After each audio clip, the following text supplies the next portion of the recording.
కృపా కృపా సజీవులతో నన్ను నిలిపినది నీ కృపా.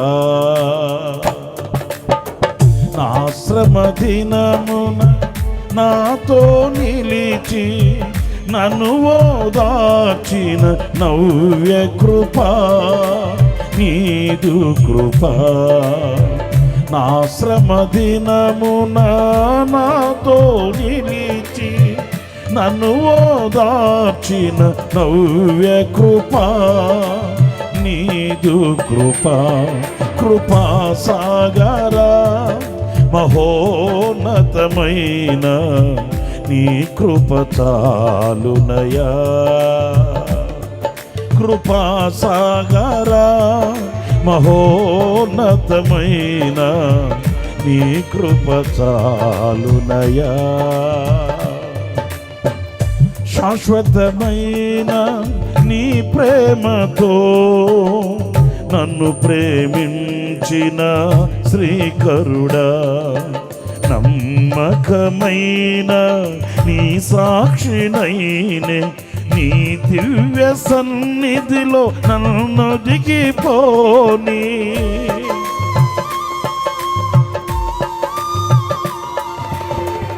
శాశ్వతమైన నీ ప్రేమతో నన్ను ప్రేమించిన శ్రీకరుడా, నమ్మకమైన నీ సాక్షినైనే నీ దివ్య సన్నిధిలో నన్ను దిగిపోని. నీ ఉపదేశమే నాలో ఫలభరితమై నీ కమనీయ కాంతులను విరజిమ్మెనే. నీ ఉపదేశమే నాలో ఫలభరితమై నీ కమనీయ కాంతులను విరజిమ్మెనే. నీ మహిమను ప్రకటింప నన్ను నిలిపెనే. అందరూ కలిసి పాడుదాం. కృపా కృపా సజీవులతో నన్ను నిలిపినది నీ కృపా. కృపా కృపా సజీవులతో నన్ను నిలిపినది నీ కృపా.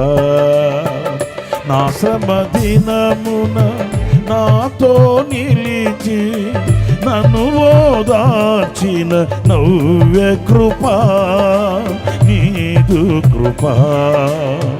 నా శ్రమ దినమున నాతో నిలిచి నన్ను ఓదార్చిన నవ్య కృపా నీదు కృపా. కృపా సాగరా మహోన్నతమైన నీ కృప చాలునయా. కృపా సాగరా మహోన్నతమైన నీ కృప చాలునయా.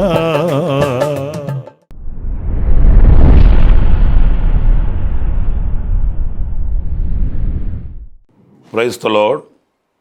ప్రభు అయిన యేసుక్రీస్తు ప్రశస్త నామంలో మీ అందరికీ హోసన్నా మినిస్ట్రీస్ తరపున హృదయపూర్వకమైన వందనాలు తెలియపరుస్తున్నాను.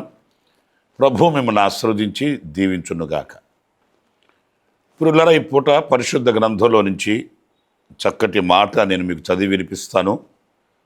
ఎఫెసీయులకు పరిశుద్ధుడైన పౌలు రాసిన పత్రిక 1వ అధ్యాయం 3వ వాక్యాన్ని నేను చదువుతున్నాను, జాగ్రత్తగా ఆలకించండి. మన ప్రభు అయిన యేసుక్రీస్తు యొక్క తండ్రి యొగు దేవుడు స్తుతింపబడునుగాక. ఆయన క్రీస్తునందు పరలోక విషయంలో ఆత్మ సంబంధమైన ప్రతి ఆశీర్వాదమును మనకు అనుగ్రహించెను. చూడండి, మన దేవుడు ఎవరు అనంటే మనలను ఆశీర్వదించే దేవుడు. ఆది కాండంలోనే మీరు చూస్తే మీరు ఫలించి అభివృద్ధి పొంది భూమిని నిండించి లోపరుచుకొని ఈ ఆశీర్వాదకరమైన మాటలన్నీ ఆదిలో నుంచే మనం గమనిస్తూ వస్తాము, గుర్తిస్తూ వస్తాం. ఎందుకంటే ఆయన హృదయ భావన మనం ఆశీర్వాదకరంగా, దీవెనకరంగా, క్షేమకరంగా ఉండాలని మన దేవుని నిత్య సంకల్పం.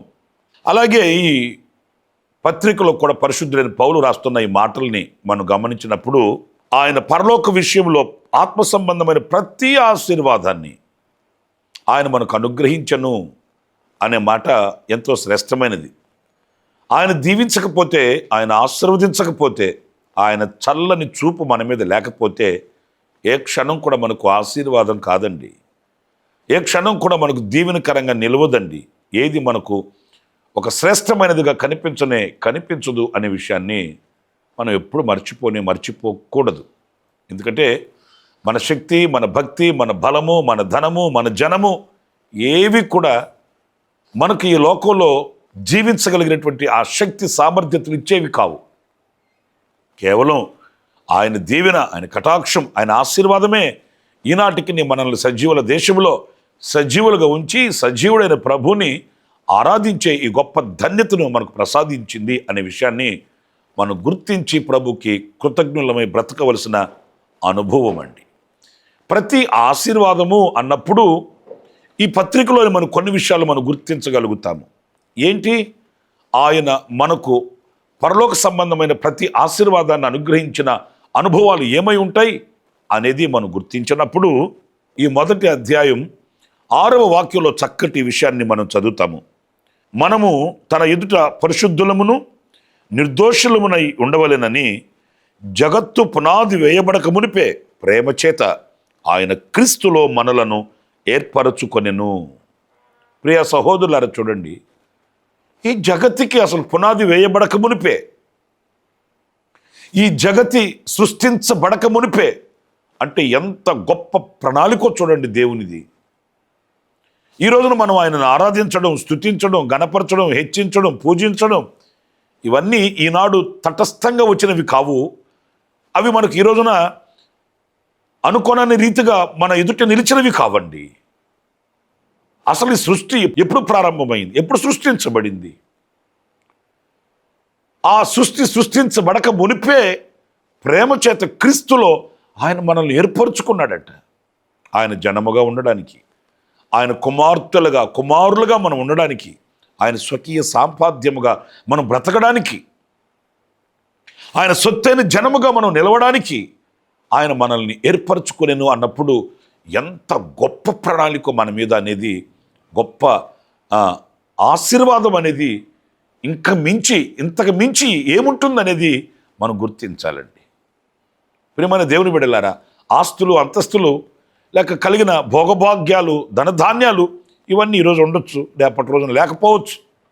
ఇవి ఏవి శాశ్వతమైనవి కావు, నిరంతరం నిలిచేవి కావు. కానీ ఆయన నిత్య ప్రణాళికను గుర్తించినప్పుడు, ఆయన మనల్ని ఏర్పాటు చేసుకొని, ఆయనలో మనల్ని నిలుపుకొని, ఆయన నిత్య ప్రణాళికను మన ఎడల ఆయన ప్రత్యక్షపరిచిన ఈ బ్రతుకు ఎంత శ్రేష్టమైనదో, ఎంత ఆశీర్వాదకరమైనదో అనేది మన ఊహకు అందనిది. ఎంత తలంచినా మన ఊహకు అందనిది. ఎప్పుడు నన్ను ఏర్పాటు చేసుకున్నాడు, నేను లోకంలో కలిసిపోక మునిపే, లోకంలో నాశనం కాక మునిపే ఆయన ప్రత్యక్షతను కనుపరిచి, ఆయన దివ్యమైన దర్శనాన్ని అనుగ్రహించి, ఆయన బండ మీద నా పాదములు స్థిరపరిచి, ఆయన ఈ స్థితిలో మనల్ని ఉంచాడు అనంటే ఎంత భాగ్యవంతులమో, ఎంత ధన్యులమో. ప్రియులరా, కోట్ల రూపాయలు కాదు కదా, ఈ సృష్టి కంటే కూడా ఘనమైనది ఆశీర్వాదకరమైన ఈ అనుభవం. ఎందుకంటే యెహోవాను దేవుడు కాగలిగిన జనులు ధన్యులు అని వాక్యం రాయబడి ఉందండి. ఈ రోజున మనం తండ్రి అని పిలవగలుగుతున్నాము, ఆయన్ని ప్రభువా అని పిలవగలుగుతున్నాము, యేసయ్యా అని నోరార పిలవగలుగుతున్నాము. ఆయనకు కుమార్తెలుగా, కుమారులుగా, ఆయనకు పిల్లలుగా నిలిచి ఆయన రెక్కల నీడలో ఈరోజున మనం క్షేమకరమైన బ్రతుకుతున్నాము అని అంటే ఇంతకు మించిన భాగ్యం ఈ లోకంలో మరొకటి ఉంటుందని నేను భావించట్లేదు. ఎందుకంటే ఆత్మనేత్రములు కలిగిన వారమై, మనోనేత్రము వెలిగింపబడిన, మనసు వికసింపబడిన వారమై ఆలోచిస్తే ఆయన నన్ను ఏర్పాటు చేసుకున్నాడు అన్నప్పుడు చూడండి, ఒక 10 ఉద్యోగాలు ఉన్నాయనుకోండి, ఒక 500 మంది వెళ్ళారు. 10 ఉద్యోగాలకి 500 మంది వెళ్ళారు. పోటాపోటీన ఆ యొక్క ఇంటర్వ్యూ జరుగుతుంది. మరి వాళ్ళల్లో ఆ 10 ఉద్యోగాలకి ఎన్నిక చేయబడిన వారిని, ఏర్పాటు చేయబడిన వారిని చూడండి ఎంత ఆనందంగా ఉంటారో. అంతమంది మధ్యలో మేము సెలెక్ట్ అయ్యామండి, మేము కోరుకొనబడ్డామండి, మేము ఏర్పరచబడ్డామండి. వాళ్ళ ఆనందానికి అవధులుండు. 500 మంది మధ్యలో మనం ఏర్పరచబడితేనే మనకంత ఆనందం అయితే, మనకంత సంతోషం అయితే, ప్రియులరా, ఈ సృష్టిలో దేవుడు మనల్ని అప్పుడే జగత్తుకి పునాది వేయబడక మునిపే ఆయన ఏర్పాటు చేసుకున్నాడంటే, ఆయన మనల్ని కోరుకున్నాడు, ఏరుకున్నాడు అని అంటే మన గుండె ఈ ఆనందానికి తట్టుకోగలుగుతుందా అనేది మనం ఆలోచించాలి. అంత గొప్ప దీవెన, అంత గొప్ప ఆశీర్వాదకరమైన అనుభూతిని దేవుడు మనకు అనుగ్రహించాడు. మనం ఎంతైనా కూడా ధన్యులం, భాగ్యవంతులమండి. అంతేకాదు, మరొక విషయాన్ని కూడా నేను మీకు తెలియపరుస్తాను. ఈ మొదటి అధ్యాయంలోనే 9వ వాక్యంలో మనం గమనించినప్పుడు, ఈ 9వ వాక్యంలో ఉన్న మాట నేను చదువుతున్నానండి. మనకు సంపూర్ణమైన జ్ఞాన వివేచన కలుగుటకు ఆ కృపను మన ఎడల విస్తరింపచేసెను. స్తోత్రం కలుగునుగాక. రెండవ అనుభవం మనం గమనిస్తే, ఆయన మన ఎడల ఉన్న ఈ కృపను ఆయన విస్తరింప చేస్తున్నాడంట. ఆయన కృపకు మనం పాత్రలు అవ్వడమే గొప్ప భాగ్యమండి. ఆయన కృపలో నిలిచి ఉండడమే, ఆయన కృపను పొందుకొనడమే, ఆయన కృపలో అనుదినిత్యం మనం జీవించడమే గొప్ప భాగ్యము అన్నప్పుడు, ఆయన ఈ కృపను మన ఎడల విస్తరింప చేస్తున్నాడట. మన ఎడల విస్తరిస్తుందట ఆయన కృప. నిజమే, ఏనాటికి ఆనాడు ఆ కృప మన ఎడల విస్తరించబట్టి ఈరోజున సర్వసమృద్ధిని కలిగిన వారమై ఎదురవుతున్న పోరాటాలలో, ఎదురవుతున్న సందిగ్ధాల మధ్య, సమస్యల మధ్య ఏనాడు కృంగిపోయి, కుమిలిపోయి, సతికిలబడిపోయి, అలజడి పాలైపోయి మనం నశించిపోకుండా, ఏనాటికి ఆనాడు ఎదురవుతున్న ప్రతి పోరాటాన్ని ఆయన సులువుగా మనం జయించుకొని, దాటుకొని ఈ రోజున ఈ స్థితిలో మనం నిలిచి ఉన్నామంటే, విస్తరించబడిన ఆయన కృప తప్ప వేరొకటి ఏముందండి? వెనక్కి తిరిగి చూస్తే మనం దాటి వచ్చిన సముద్రాలని ఎలా దాటగలిగాము? మనం దాటి వచ్చిన నదుల్ని, మనం దాటి వచ్చిన ఆ పర్వతాలని ఎలా దాటుకొని ఈ స్థితికి మనం వచ్చామనేది మన శక్తి, మన భక్తి దేనికైనా పోల్చగలమా? లేనే లేదండి. కేవలం ఆయన కృప. మరణపు అంచులలోనికి వెళ్ళి బయటకు వచ్చిన వాళ్ళం కదా, నాశన కూపంలో నుంచి లేపబడిన వారం కదా. ఇక లేదు చరిత్ర, ఇక మనకు లేదు, దినములు ముగించబడ్డాయి అనుకున్న ఆఖరి క్షణాలలో నుంచి, ఆఖరి దినాలలో నుంచి మనం మరలా బట్టగట్టి బైబిల్ బట్టి బజార్లో కనబడే ఈ స్థితికి మరల్చబడిన వారం కదండి. ఎన్నో తెగుళ్ళు, ఎన్నో అలజడులు, ఎన్నో అవాంతరాలు, అభ్యంతరాలు మన మీద విరుచుకుపడ్డాయి. కెరటాల వల్లే మన మీద ఉవ్వెత్తున లేచిన అనుభవాలు మనకు తెలుసు. వాటిలన్నిటిని అణచి, సాతానికి సిగ్గు కలుగు చేసి, అపవాదికి అపజయాన్ని కలిగించి, సర్వశక్తి కలిగిన దేవుడు విజయ పదంలో మనల్ని విజయోత్సవములతో ఊరేగించుచున్నాడే, ఇది విస్తరించబడిన కృప కాదా? ఏనాడో కొంత కృప చూపించాడు, ఏనాడో మన మీద దయ చూపించాడు, ఏనాడో ఆయన వాత్సల్యం చూపించాడు, ఏనాడో ఆయన ప్రేమను మన ఎడల వ్యక్తపరిచాడు అని కాదు. అనునిత్యము ఆయన మనకు తన కృపను విస్తరింప చేస్తూ, ఏనాడు ఎంత కృప కావాలి, ఏనాడు ఎంత కృపతో మనలను నింపాలి అని అనుదిన కృప, ఏనాటికి కావలసిన కృప ఆనాడు. అందుకే ఈ క్లుప్త సందేశాలు కూడా మేము అనుదిన కృప అని నామకరణం చేయడంలో ఆంతర్యం అదే. ఇది ప్యాకేజ్ కాదు కృప పొందుకోవడం. 5 సంవత్సరాలకి 10 సంవత్సరాలకి ఒకేసారి కృప పొందేసుకున్నాను, ఇది ప్యాకేజ్ అన్నట్టుగా కాదు. ఏనాటికి ఆనాడు కృపను పొందుకోవడం, ఆ కృప మన ఎడల విస్తరించబడుతూ ఉండగా కృప మహదైశ్వర్యమును బట్టి ఆనందించడం అనేది గొప్ప భాగ్యం అండి. ఏ వ్యక్తులైన లోకంలో కొంతకాలమే వాళ్ళ యొక్క ప్రేమ అనురాగాలను మన మీద కురిపిస్తారు. ఆ తర్వాత మనం వాళ్ళకి ఎక్కసంగా మార్చబడతాం, భారంగా మారిపోతాం. ఆ తర్వాత ప్రేమను సల్లగిల్లిపోతాయి, ఆ తర్వాత ఆప్యాయతలు మరుగైపోతాయి. ఎలాంటి వ్యక్తుల దగ్గర అయినా ఆ ప్రేమ అనురాగాలు అనేవి మెల్లమెల్లగా అవి చీకటి కమ్ముకుంటుంటుంది. అవన్నీ కూడా కంటికి కానరాని దూరానికి వెళ్ళిపోతుంటాయి. కానీ నా ప్రియమైన సహోదరులారా, కృపను అనుగ్రహించు తండ్రి, కృపను విస్తరింప చేయు దేవుడు ఏనాడు కూడా మన మీద ఆయన కన్నెర్ర చేయలేదు, దూరం కాలేదు, వెన్ను చూపలేదు, ముఖం చాటు వేయలేదు. తండ్రి అనగానే పలకరించే తండ్రిగా ఎదుటి నిలుస్తున్నాడు. కాస్త మనసు విసికిన వేళ వెంటనే ఆయన మన ప్రక్కన నిలిచి వెన్నుతడుతున్నాడు. తల్లిగా, తండ్రిగా, నాయకునిగా, కాపరిగా, వైద్యునిగా, దేవునిగా నిలిచి మన ఎదుట ఆయన మార్గం సరళం చేసి తన కృపను మన ఎడల విస్తరింప చేస్తున్నాడు. ప్రియమైన వారలారా, గొప్ప దీవెన, గొప్ప ఆశీర్వాదం. ఇంతకు మించింది మనం ఏం కోరుకుంటామో? నాయనా నీ కృప, నీ కృప, నీ కృప అనడం తప్ప ఇంకేమి ఆశించి అడగగలుగుతాము? ఆయన కృప మనడల విస్తరించినప్పుడు ఏ కొదువ కానీ, ఏ లేమి కానీ మనకు కనిపించదు. ఆ కృప చేత ఆయన మనల్ని నడిపించుచు బ్రతికిస్తున్నాడు. అందుకు మనం ఎంతైనా కూడా ధన్యులం, భాగ్యవంతులం. ఇంకొక చిన్న విషయాన్ని కూడా ఈ పత్రికలో నేను మీకు జ్ఞాపకం చేస్తాను. 13వ వాక్యం, మొదటి అధ్యాయంలోనే 13వ వాక్యాన్ని నేను మీకు జ్ఞాపకం చేస్తాను. మీరును సత్యవాక్యమును అనగా మీ రక్షణ సువార్తను విని క్రీస్తునందు విశ్వాసముంచి వాగ్దానము చేయబడిన ఆత్మచేత ముద్రింపబడితిరి. వాగ్దానము చేయబడిన ఆత్మచేత ముద్రింపబడితిరి. ప్రియమైన సహోదరులారా, ఆయన ఏర్పాటు చేసుకోవడమే ఒక ఆశీర్వాదం అనుకుంటే, ప్రతినిత్యం మన ఎడల తన కృపను విస్తరింప చేస్తున్నాడు అనేది ఒక ఆశీర్వాదము అనుకుంటే, ఈ వాక్యంలో తన ఆత్మచేత మనలను ముద్రించాడంట.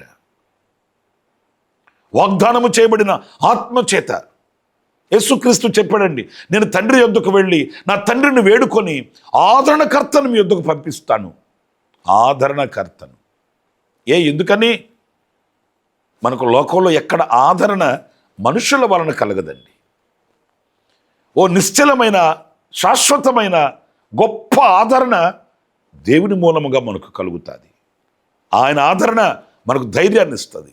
ఆయన ఆదరణ మనకు ఓర్పునిస్తుంది, నేర్పునిస్తుంది, మనకు నిరీక్షణను పెంచుతుంది. ఆ ఆదరణకర్త అనే పరిశుద్ధాత్ముడు మనతోనూ మనలోనూ నిలిచి ఆయన మనల్ని సర్వసత్యంలోనికి నడిపిస్తాడట. ఈ సర్వసత్యములోకి నడిపించే ఆత్మచేత మనల్ని ముద్రించెను. వీళ్ళు నావారు, వీళ్ళకి నేను సొంతం, వీళ్ళు నా సొంతం అన్నట్లుగా ముద్రించబడడం. నా ప్రియమైన సహోదరులారా, ఆలకించండి. ఈ వాగ్దానము చేయబడిన ఆత్మ చేత మనం ముద్రించబడినప్పుడు ఆ ఆత్మ యొక్క వశములో మనం ఎలా బ్రతుకుతాము అనేది కొంచెం మనం ఆలోచించాలి. పరిశుద్ధాత్ముడు మనకు బోధించి, పరిశుద్ధాత్ముడు మనల్ని సిద్ధపరుస్తూ, పరిశుద్ధాత్ముడు మనల్ని అలంకరిస్తూ, క్రీస్తులో ఉన్న సారూప్యానికి మనల్ని ఆయన తీర్చిదిద్దుతాడు. పరిశుద్ధాత్ముడు మనలో ఉండి, ఆ పరిశుద్ధాత్ముడు ఆ తండ్రి రూపాన్ని మనలో కలుగు చేసి, మనము ఆయనతో ఏకమై లీనమై సహజీవనము చేయనట్లు మనల్ని ఆయుత్తుపరచు పరిశుద్ధాత్ముడు. రోమపత్రికలో పరిశుద్ధుని పౌలు రాసిన మాటలు మనకు బాగా తెలుసు. మనకి ఎలాగూ ప్రార్థన చేయాలో మనకు తెలియదట. ఎలా విన్నపించుకోవాలనో, ఎలా మన గోడు ఆయనతో చెప్పుకోవాలనో మనకు తెలియదు. పరిశుద్ధాత్ముడు మనలో ఉండి ఆయన చెప్పనశక్యము కాని మూల్గలతో తానే తండ్రికి విజ్ఞాపన చేయుచున్నాడట మన పక్షమున. ఎందుకంటే మనకు తెలియదు గనుక, మన భావనని ఆయనకు వ్యక్తపరుచుకోలేం గనుక పరిశుద్ధాత్ముడు మనలో ఉండి ఈ పరిశుద్ధాత్ముడు విజ్ఞాపనకర్తగా మనలో జీవిస్తాడట. ఈ ఆత్మచేత మనలను ముద్రించాడు. ఈరోజు మన కన్నీళ్లు తొడవబడుతున్నాయంటే కారణం ఏంటి? మన సమస్యలకు పరిష్కారం కలుగుతుందంటే కారణం ఏంటి? మనం నడుస్తున్న ఈ మార్గంలో ఎదురవుతున్న ఈ పోరాటాలలో మనం సులువుగా దాటగలిగి జయాన్ని పొందగలుగుతున్నామంటే ఏంటి కారణం? పరిశుద్ధాత్ముడు మనలో ఉండి విజ్ఞాపన చేస్తున్నాడు, మొరపెడుతున్నాడు తండ్రికి, తగు శక్తిని మనకు ప్రసాదిస్తున్నాడు. పరిశుద్ధాత్మ శక్తి చేత ఈరోజున మనం ఆనందించగలుగుతున్నాం. ఇది ఆశీర్వాదం కాదంటారా? ఇది దీవెనకరమైన అనుభవం కాదంటారా? పరిశుద్ధాత్మునితో మనం నడవడం, పరిశుద్ధాత్ముని అడుగుజాడల్లో మనం బ్రతకడం, ఈ పరిశుద్ధాత్ముని చేత పరవశించడం. నేను చిన్న మాట చెప్తాను. ఒక 5 కోట్లు 4 కోట్లు జోబులో పెట్టుకొని ఊరు మొత్తం తిరగండి ఒక రోజున. వేలు కాదండి, లక్షలు కాదు, కోట్లే. ఓ 4 కోట్ల రూపాయలు జోబులో పెట్టుకొని ఊరు మొత్తం తిరగండి. మరుసటి రోజు ఇవన్నీ పక్కన పెట్టి ఆ రోజంతా దేవుని సన్నిధిలో పరిశుద్ధాత్మ యందు ఆనందించి చూడండి. నీకు 5-6 కోట్ల రూపాయలు ఇవ్వని ఆ ఆనందం పరిశుద్ధాత్ముని అనుభూతిలో మనకు కలుగుతుంది. లోకంలో ఎక్కడ ఎప్పుడు ఎన్నడూ దొరకని ఆనందం పరిశుద్ధాత్ముని అనుభవాల్లో మనకు దొరుకుతుందండి. ఆ ప్రశాంతతే కానీ, విశ్రాంతియే కానీ, దేవుడితో మన హృదయం ఐక్యం చేయబడినప్పుడు కలిగే ఆ ఉన్నతమైనటువంటి మహదైశ్వర్యమే కానీ, అది ఎంతో శ్రేష్టమైనది. ఇది కదా మనకు ఆశీర్వాదం, ఇది కదా మనకు దీవెన. అందుకే పరిశుద్ధులైన పౌలు పత్రికలో పరలోక విషయంలో ఆత్మ సంబంధమైన ప్రతి ఆశీర్వాదమును మనకు అనుగ్రహించెను. ఈ ఆశీర్వాదాలన్నింటి కొరకై మనం దేవునికి స్తుతి చెల్లిద్దాం. కృతజ్ఞులమై ప్రభుని ఆరాధన చేద్దాం. ప్రభుకు రుణపడి బ్రతుకుదాం. 3 విషయాలను మీతో చెబుతూ వచ్చాను. ఆయన మనల్ని ఏర్పరచుకున్నాడు, మన ఎడల తన కృపను విస్తరింప చేస్తున్నాడు, ఆత్మచేత మనలను ముద్రించుకొని ఉన్నాడు. అందరూ అలాగే తలలు వంచండి, కళ్ళు మూయండి, ప్రార్థన చేసుకుందాం. కృపా సత్య సంపూర్ణుడ జీవాధిపతి అయిన ప్రభువా మీకు వందనాలు చెల్లిస్తున్నాను. నిజమే, పరలోక విషయంలో ప్రతి ఆశీర్వాదం ఏది కొదువ లేకుండా నైనా మీరు సమృద్ధిగా మీరు మాకు అనుగ్రహిస్తున్నారు. ఏమని మిమ్మల్ని స్తుతించగలం, ఏమని ఆరాధించగలం, నిన్ను ఎంతని మీకు ముట్ట చెప్పి రుణం తీర్చుకోగలం నైనా? లేదు. మా జీవితాంతం ఈ రక్షణ పాత్రను చేతబట్టి మీ సన్నిధిలో ప్రార్థన చేయుచున్నాం స్వామి. మా ఎడల మీరు చూపిన ప్రేమ గాఢమైనది, మా ఎడల మీరు చూపిన కృప పరిమితులు లేనిది, అపరిమితమైనది. మా ఎడల ఏనాటికి ఆనాడు విస్తరింప చేస్తున్న ఉన్నతమైన కృప మమ్మల్ని మీ ఆత్మచేత ముద్రించి మీ స్వాస్థ్యముగా మమ్మల్ని ఏర్పాటు చేసుకున్నారు. అందుకు మీకు వందనాలు చెల్లిస్తూ ఈ దీవెనల వర్షంలో మేము ప్రతి నిత్యం ఆనందిస్తున్నాం, సంతోషిస్తున్నాం.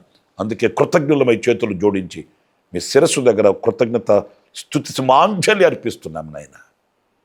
మా జీవితాంతం మీ మేలులు తలంచుకొని కృతజ్ఞులమై బ్రతకడానికి మీరు కృపను అనుగ్రహించి నడిపించమని, ఇంకొన మీ చిత్తం, మీ సంకల్పం, మీ ప్రణాళిక, మీ ఉద్దేశాలన్నీ మా ఎడల నెరవేర్చి మహిమ తెచ్చుకోనమని మమ్మల్ని మీ చేతులు సమర్పించుకుంటూ యేసు నామములో ప్రార్థన చేసి వేడుకొనుచున్నాను తండ్రి, ఆమేన్. ప్రభు మిమ్మల్ని ఆశీర్వదించి దీవించునుగాక. విశేషమైన కృప ఈ దినమంతా నా దేవుడు మీకు అనుగ్రహించుగాక. ఆమేన్. ప్రతిదినము ఈ అనుదిన కృపాను సందేశముల కొరకు, ఇంకా మరిన్ని ఆత్మ సంబంధమైన సందేశాల కొరకు ఈ మా యూట్యూబ్ ఛానల్ ను సబ్స్క్రైబ్ చేసుకోండి. Pastor Ramesh hosanna ministries.